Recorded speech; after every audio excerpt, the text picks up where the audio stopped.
विकासाचा ध्यास आणि सर्वसामान्यांचा विश्वास. माढा विधानसभा मतदारसंघाचे कर्तबगार आमदार आणि श्री विठ्ठल सहकारी साखर कारखान्याचे यशस्वी चेअरमन माननीय श्री अभिजित आबा पाटील यांना वाढदिवसाच्या हार्दिक शुभेच्छा. शुभेच्छुक राष्ट्रवादी काँग्रेस शरदचंद्र पवार पक्ष, माढा विधानसभा मतदारसंघ. दर्शक हो, नमस्कार. वेधकमध्ये स्वागत आहे. मी प्रशांत आराध्ये. उजनी अपडेट 31 जुलै 2026 दुपारची स्थिती. उजनी धरणातून 60,000 क्युसेकनं पाणी हे भीमा नदीच्या पात्रात सोडलं जात आहे.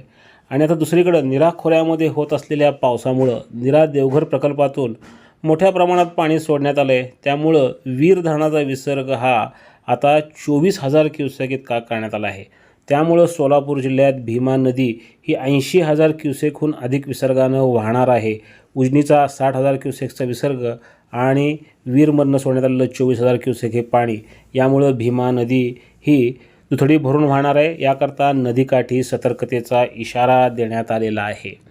निराखोऱ्यामध्ये सतत पाऊस होतो आहे. आजही अनेक धरणांवर तिथल्या पावसाची नोंद आहे. देवघर धरणावर 46 मिलीमीटर, भाटघरवर 23, वीरवर 15, नाझरेवर 5 मिलीमीटर पावसाची नोंद आहे.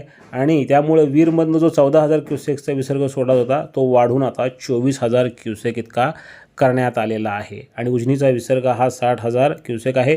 उजनी धरण हे 99.89% इतकं भरलेलं आहे. आणि निरा खोऱ्यातल्या 4 धरणांमध्ये जवळपास 94% पाणीसाठा हा झाला आहे. निरा देवघर धरण हे आता 100% भरत आलं आहे.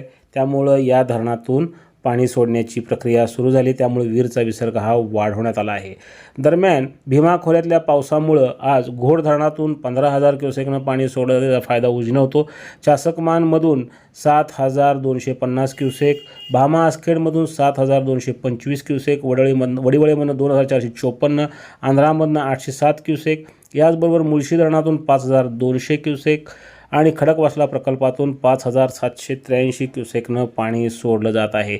त्यामुळे उजनीमध्ये येणारी पाण्याची आवक जी आहे ती वाढत चाललेली आहे. ती सकाळी जी 32,000 क्युसेक विसर्ग होता तो आता जवळपास 40,000 क्युसेक होण्याची शक्यता आहे. निरा नरसिंगपूर येथं भीमा नदी ही 43,000 क्युसेकनं वाहते, तर पंढरपूरमध्ये 33,000 क्युसेकचा विसर्ग होता. मात्र हा विसर्ग आता वाढणार आहे, कारण उजनीमधनं 60,000 क्युसेक आणि वीर धरणामधून जवळपास 24,000 क्युसेकनं पाणी सोडण्यात येत आहे.